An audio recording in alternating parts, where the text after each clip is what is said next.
नमस्कार, फाइटर समाचार में आपका स्वागत है। पेश आज 9 नवंबर बुधवार सुबह 6 बजे राजस्थान की खास खबरें।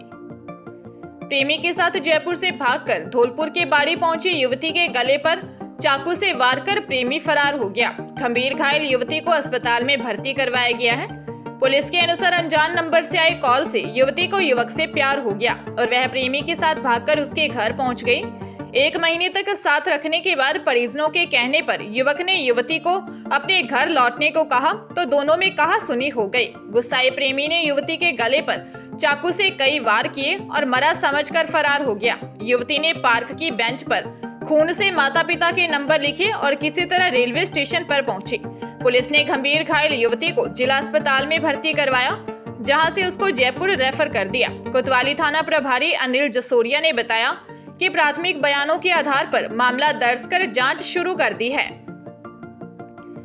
पंजाबी सिंगर सिद्धू मूसेवाला की हत्या के बाद उनका दूसरा गाना गुरु नानक देव जी के प्रकाश पर्व पर आज रिलीज हो गया। 10:02 पर सिद्धू मूसेवाला के यूट्यूब चैनल पर इसे रिलीज किया गया। रिलीज से 1 मिनट पहले गीत के लिंक को 1,96,000 व्यूज और 1,69,000 लाइक मिल चुके थे, लेकिन रिलीज के 20 मिनट में 10,94,000 लोगों ने इसे सुन लिया और 2 घंटे में 28 लाख लोगों ने इसे सुन लिया। इस गीत का टाइटल वार रखा गया है। यह गीत असल में एक वार है जिसे पंजाब के वीर योद्धा नायक हरि सिंह नलवा के लिए गाया गया। सिद्धू मूसेवाला ने इस गीत को गाया तो जरूर, लेकिन रिलीज होने से पहले ही उनकी हत्या कर दी गई। यह उनकी मौत के बाद दूसरा गीत है जिसका फैंस को बेसब्री से इंतजार कर रहे थे। जयपुर में 6 साल की बच्ची से रेप का मामला सामने आया है। घर के बाहर खेलते समय पड़ोसी किशोर उसे बहला फुसलाकर अपने साथ ले गया। घर के पास ले जाकर उसके साथ गलत हरकत की। बच्ची को गायब देखकर ढूंढते हुए आई मां को देखकर आरोपी वहां से भाग निकला।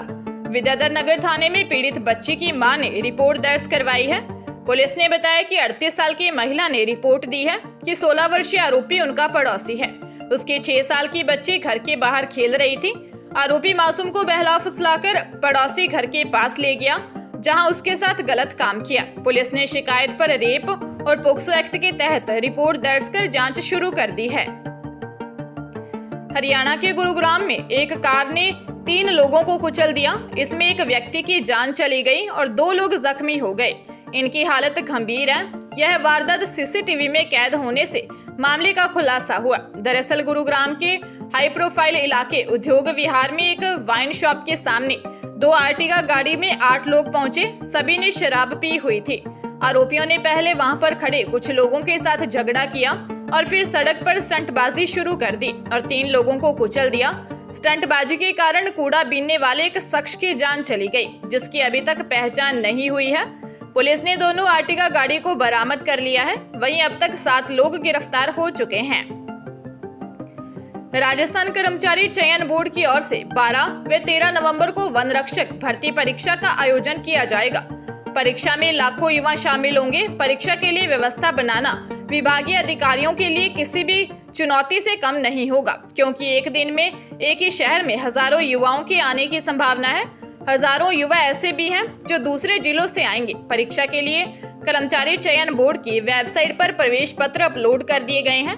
अभ्यर्थी वहां से प्रवेश पत्र डाउनलोड कर सकते हैं। कुल 2300 पदों पर होने वाली परीक्षा में पूरे राजस्थान में लाखों युवा शामिल होंगे। वन रक्षक भर्ती परीक्षा के लिए रोडवेज बसों में परीक्षार्थियों के लिए निःशुल्क यात्रा की सुविधा रहेगी। हरियाणा में रेवाड़ी के गांव कन्होरा स्थित कुएं में 3 दिन पहले मिली 2 युवकों की लाश के मामले में बड़ा खुलासा हुआ है। दोनों की हत्या कर शव कुएं में फेंके गए थे। रंजिश डीजे पर नाचने के दौरान हुई कहासुनी के बाद पनपी। रोहड़ाई थाना पुलिस ने हत्याकांड में शामिल दोनों आरोपियों को गिरफ्तार कर लिया है। मिली जानकारी के अनुसार गांव कन्होरा निवासी 20 वर्षीय अमित व 18 वर्षीय अमन दोनों खास दोस्त थे। दोनों 2 नवंबर की देर शाम गांव में ही लगी चाउमीन की रेडी पर बैठे थे। आरोप है कि तभी गांव निवासी राजा और रोहित वहां पहुंचे और दोनों को अपनी बाइक पर बैठाकर लेकर गए थे। दोनों अक्सर साथ काम करने जाते थे। ऐसे में परिवार को उनके बारे में पता नहीं चल पाया। पुलिस ने बताया कि मृतक अमित की 30 अक्टूबर को सगाई थी और सगाई के दिन डीजे पर नाचने के दौरान राजा के साथ कहासुनी हुई थी। पुलिस ने राजा से पूछताछ की तो हत्याकांड का राज खुल गया। आरोपियों ने बताया कि दोनों अमित व अमन को साथ लेकर कुएं पर पहुंचे थे। शराब के नशे में दोनों ने सिर पर बोतल से वार किए और फिर कुएं में शव फेंककर आ गए। राजस्थान में सोमवार देर रात सर्दी के सीजन की पहली बारिश हुई। नया वेदर सिस्टम बनने की वजह से उत्तरी राजस्थान के श्रीगंगानगर, चूरू, बीकानेर के कुछ हिस्सों में तेज हवा चली और 2 mm तक पानी बरसा। मंगलवार सुबह भी श्रीगंगानगर, चूरू, हनुमानगढ़, सीकर, झुंझुनू और जैसलमेर में बादल छाए रहे, जबकि जयपुर और जोधपुर में सुबह सुबह हल्की धुंध रही। आज भी प्रदेश के 7 जिलों में बारिश हो सकती है। मौसम विशेषज्ञों ने अनुमान जताया है कि श्रीगंगानगर, हनुमानगढ़, चूरू, बीकानेर में कहीं कहीं हल्की बारिश संभव है। सीकर, झुंझुनू, जैसलमेर एरिया में भी कहीं कहीं हल्की बारिश या बूंदाबांदी होने के आसार हैं। इसके बाद 10 नवंबर से प्रदेश में ठंड बढ़ेगी।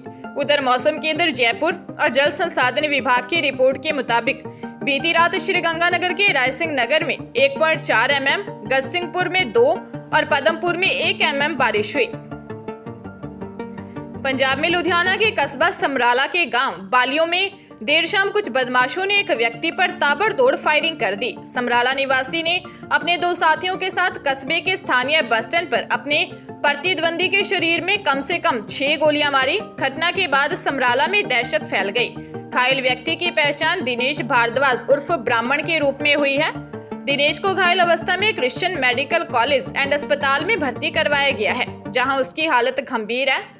पुलिस के मुताबिक दिनेश की समराला निवासी सिम्मी से रंजिश थी। वे कई बार झड़प में शामिल हो चुके थे और उनके खिलाफ मामला भी दर्ज किया जा चुका था। पुलिस आरोपी की तलाश कर रही है। कांग्रेस सेवा दल के महासचिव कृष्णकांत पांडे का निधन हो गया। वे कांग्रेस की भारत जोड़ो यात्रा में शामिल थे। कृष्णकांत पांडे हाथ में झंडा लेकर यात्रा में चल रहे थे। थोड़ी देर बाद उनकी हार्ट अटैक से मौत हो गई। राहुल गांधी ने कृष्णकांत पांडे के निधन पर शोक जताया है। राहुल गांधी ने ट्वीट किया, कांग्रेस सेवा दल के महासचिव कृष्णकांत पांडे जी का निधन पूरे कांग्रेस परिवार के लिए बहुत दुखद है। उनके प्रियजनों को मैं अपनी गहरी संवेदनाएं व्यक्त करता हूं। आज यात्रा के दौरान अंतिम समय में उन्होंने हाथों में तिरंगा थामा था। देश के लिए उनका समर्पण हमें सदा प्रेरणा देता रहेगा। जयपुर में बॉयफ्रेंड द्वारा महिला से रेप का मामला सामने आया है। मिलने के बहाने बुलाकर होटल में नशीली कॉफी पिलाकर दुष्कर्म किया गया। बेहोशी की हालत में बनाए अश्लील वीडियो से उसे ब्लैकमेल करने लगा। सिंधी कैंप थाने में पीड़िता ने बॉयफ्रेंड के खिलाफ रिपोर्ट दर्ज करवाई है। पुलिस ने बताया कि जोधपुर निवासी 35 वर्षीय महिला ने रिपोर्ट दर्ज करवाई है कि पुरानी बस्ती नाहरगढ़ निवासी श्रेयांश से दोस्ती हुई थी। विश्वास में लेकर आरोपी ने 4 अगस्त की दोपहर मिलने बुलाया और सिंधी कैंप स्थित होटल में ले गया, जहां नशीली कोल्ड ड्रिंक पिलाकर बेहोशी की हालत में रेप किया और अश्लील वीडियो भी बना लिए, जिन्हें वायरल करने की धमकी देकर लगातार ब्लैकमेल करने लगा। पुलिस ने मामला दर्ज कर जांच शुरू कर दी है।